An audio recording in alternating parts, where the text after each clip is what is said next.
Hi, my name is Corlin Bolster.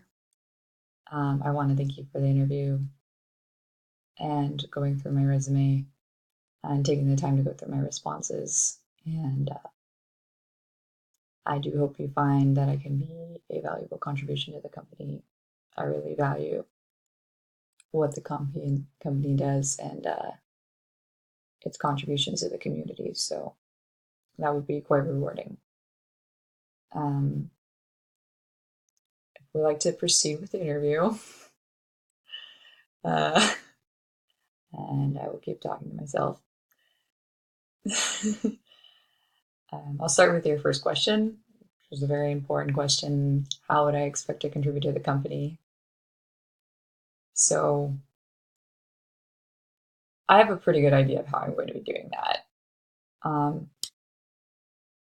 it's clear to me. What I would be able to do to contribute, honestly, is have some task checklists and maybe goal checklists too, beyond the tasks, that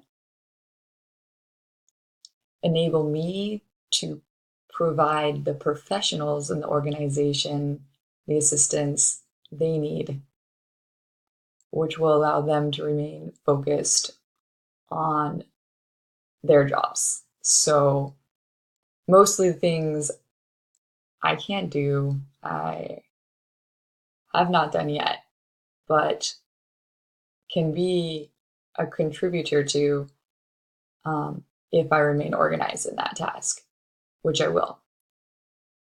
The contributions just need to be organized in a way that's logical and that best meets the needs of the scientists. So that's what I plan to do. Okay. So the credibility question. I like that question. I've thought about it a lot. Um, so for one, credibility depends on being a good listener. It's very key. And using that skill, uh, which I have, I'm actually a very good listener, working on the second part, always. To be able to anticipate sometimes what will be needed in proactive ways. So you want to establish completing the helpful tasks and then picking up on the tendencies that you hear being asked of you from your coworkers. So when you find what their expectations are and what their preferences are, being able to come up with uh, those preferences without being asked at some point, um, and just meeting their needs that way. That's a really helpful way to establish that trust. And then part of that is being able to engage with the work personally, honestly, like what is what is going to be expected as far as quality and how much time I need to put into it, and having a good good understanding of the amount of work that needs to go into each of these tasks to complete them well, so that you can provide that kind of consistency. So you're engaging with the work honestly, and then you're always engaging with your employees honestly. Um, so making sure that there's quite a lot of understanding in the communication, um, especially on my part, because I will be working for them. And then, I will have a consistent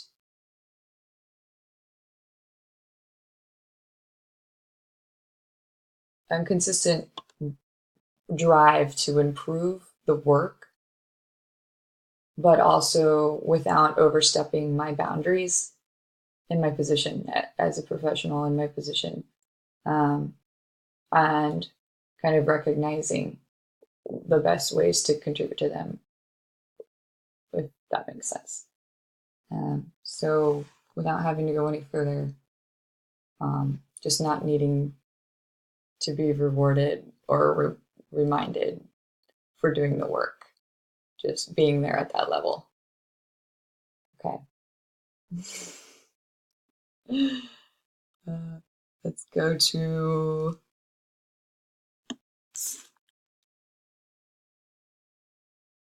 all right, we'll go to the criticization one. It's not my favorite question. Okay. I tried to think of something more entertaining than this, but this is the truth. Most of the time in this industry, I found that professionals are a little more sensitive than the rest of the world. As in, like, they're less direct about criticizing you, and they might not even express it verbally, because they know it's better to do scientific work without emotions, I guess. So they don't usually engage in things that draw out emotions. And so I found I can be criticized, or I find these things can actually happen with what is not being said and what is being kind of ignored, until I get a sense of it. And, I better get a sense of it.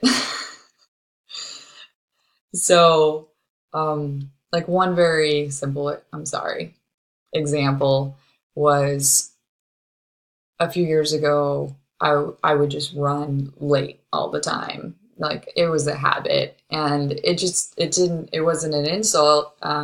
You get a lot of energy from the adrenaline of being in a rush and being excited. So it felt positive to me, but I would often run late. And of course, that offends people who are very punctual, and they have purpose, and sometimes you kind of just get a sense of that when their tone goes down, and you just can understand that something's wrong. So it's just really best when you can pick up on those things without being criticized. And then the next part goes is if you actually are lucky enough to have someone who can give you constructive criticism in a way that's comfortable or not, preferably comfortable, but either way, just being able to take the constructive criticism and not take it personally is really the main goal there. It's not personal, it's just something that probably needs to be done or will really help if it's being done. And so any kind of request or criticization or mannerisms that suggest either one, they just need to be recognized and just accepted, utilized.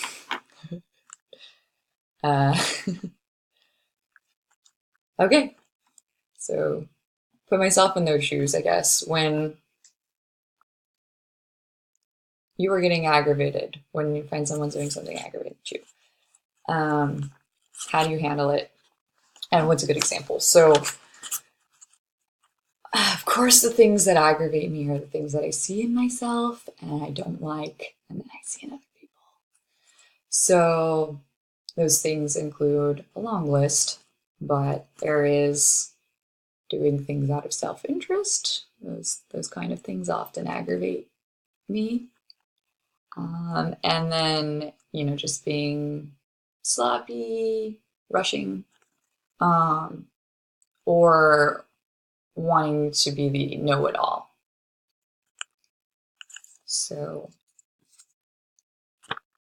I have found in some of these situations, a lot of them, the best way to handle that is to actually take it out of context to put it back into context. Find a way to explain this without making it personal. And that way you can reach an understanding together on things. So some people are really skilled at that. That's something I'm developing. And when I do pull it off, I'm grateful that I tried. And when I don't, it just doesn't mean anything. So I can try again usually, which isn't that bad. But that's one of the best ways I've found to deal with problems like that, especially with my sister.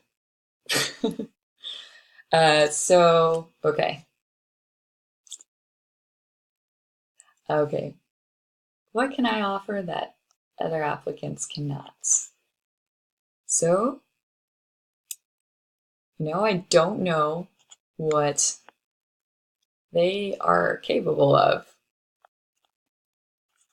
So, I will just say, I can tell you I have some qualities that are unique, and one of them would be knowing that if I could live in a world without money and we had a society where we just didn't depend on that, I really feel like I would be doing this or something very similar. And actually, I feel like I probably would have been able to do a lot more of it by now. Not to get dark about it, but it seems like that might be true. So I wish I could tell you I could survive without any form of payment, but I want you to know the truth of the matter is I'm not doing it for the money. And if I existed in this world without money, I would be doing it just as thoughtfully. And I would just be happy doing it.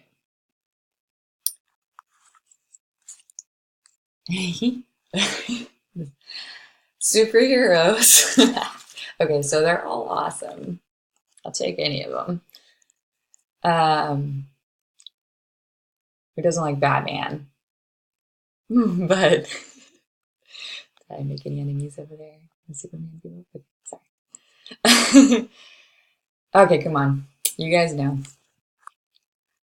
Of course, it would be Captain Planet. It's not about a skin tone, of course, either. It's not why. But I think you guys understand this better than anybody. It's just not about people only, and it's not about saving the dogs or saving dolphins or saving the pretty flowers. We know that it's the whole system, the connection between everything that makes this planet special. And that's why we want to be a part of sharing that understanding. And I think that's what Captain Planet was trying to do in a way that our generation early on could understand. And I think that cartoon, that character, he made an impact. He did something well. So he's a good one. Okay. Thank you very much for this interview. And I hope that we have the opportunity to meet in real life and that I have the opportunity to get to know all of you. So thank you very much again. Okay.